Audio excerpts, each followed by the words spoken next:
नमस्कार जय जगन्नाथ। आज वीडियो को समस्त को स्वागत। तो बेसिकली आज वीडियो रे आमे गोटे सुंदर कहानी विषय कथा ठीक अच्छे। आमे समस्ते अल्प बहुत रामायण विषय जानी ठीक अच्छे। रामायण सहित संबंधित सबू कहानी विषय भी हमको जना अच्छे। तो आज आपण मान एमती एक कहानी कहू प्राय बहुत कम लोग से विषय जानी। आपण प्रश्न पचरा जाए कि भगवान श्री रामचंद्र जड़े भौणी थे नाम कौन। प्राय बहुत लोग थे बहुत जन थे जो मैंने यार उत्तर जानी नी ठीक अच्छे। मुझे ये विषय जानी नी मत जो क्वेश्चन पचरा गला तो तापर मु बहुत सारा पढ़ी बहुत सारा गूगल सर्च कली बहुत सारा आर्टिकल पढ़ी प्राय पढ़ी सारा गोटे ना ही आसला कि भगवान श्री रामचंद्र जड़े भौणी थे ना हूँ देवी शांता ठीक अच्छे। प्राय आपण मैंने जिते भी पौराणिक धारावाहिक देखिथिबे से प्राय बहुत कम धारावाहिक अच्छी जो प्रभु रामचंद्र भूमि विषय उल्लेख अच्छी अनगण कहानी नुह ये सब ठीक अच्छे। तो देवी शांता कहानी कौन आसतु जान। तो देवी शांता कहानी किसी एमती थी अयोध्यार राजा श्री दशरथ और प्रथम पत्नी राणी कौशल्या प्रथम पुत्री संतान थे देवी शांता ठीक अच्छे। अनेक दिन तलर कथा थे राजा दशरथ मित्र अंगदेश्वर राजा रंपत अयोध्या थे बुलाक आसते पत्नी सहित ठीक अच्छे। तो कौन संतान नाला तो राजा झील शांता को देखी मन में कौटि ना कौटि दुख होता ठीक अच्छे। ये जो दुख को राजा दशरथ बुझी पारे ठीक अच्छे। तापर कौन कले राजा दशरथ जो झील थे पुत्री थे देवी शांता दान कर अंगदेश्वर राजा रंपत को ठीक अच्छे।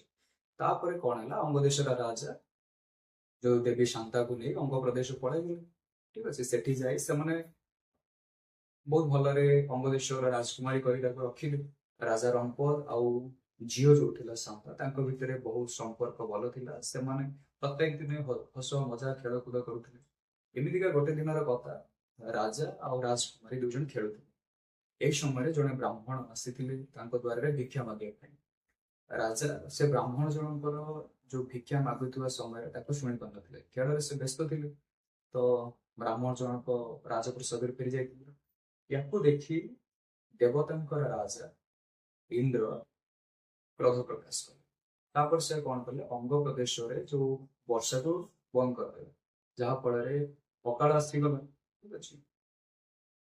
तो राजा रंपत को बहुत जन लोक कहले कि ए जो वर्तमान परिस्थिति अच्छी ए परिस्थिति जड़े ही आमको रक्षा करें सी होती ऋषि श्रृंगी ठीक अच्छे जे कि वन में तपस्यारत थे ठीक अच्छे।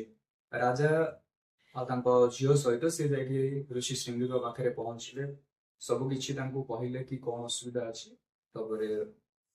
ऋषि जो थे सी राजा सब दुख शुणिले से आसी पहुंचले अंग प्रदेश पहुंचले सेठी एक विराट यज्ञ करागला से यज्ञ देवराज इंद्र से प्रसन्न हेले वर्षा है। तो ये जो आसी अंग प्रदेश जो अकाल था से अकाल चलीगला। ऋषि श्रृंगी सहित देवी शांता विवाह होगला ठीक अच्छे। आपण मैंने समस्त जानी राजा दशरथ कौन संतान संतति नथिले राजा दशरथ एक पुत्र कामिष्टि यज्ञ करते जो प्रभु श्री रामचंद्र लक्ष्मण भरत शत्रुघ्न जन्म होता से जो यज्ञ को जी संपन्न कराई सी होती ऋषि श्रृंगी जे थे देवी शांता पति थे ठीक अच्छे। ये देवी शांता किसी कहानी प्राय बहुत लोग इस विषय जना ना ये किसी छोट कहानी आपण मानक जदि छोटिया कहानी भल लगी आमर ये वीडियो को आप लाइक करेंगे चैनल को सब्सक्राइब करके रखिदे ये छोट बड़ तथ्य जो गुड़ा आमको जना ना से सब विषय जाना ठीक अच्छे। तो आज ये रही जय जगन्नाथ।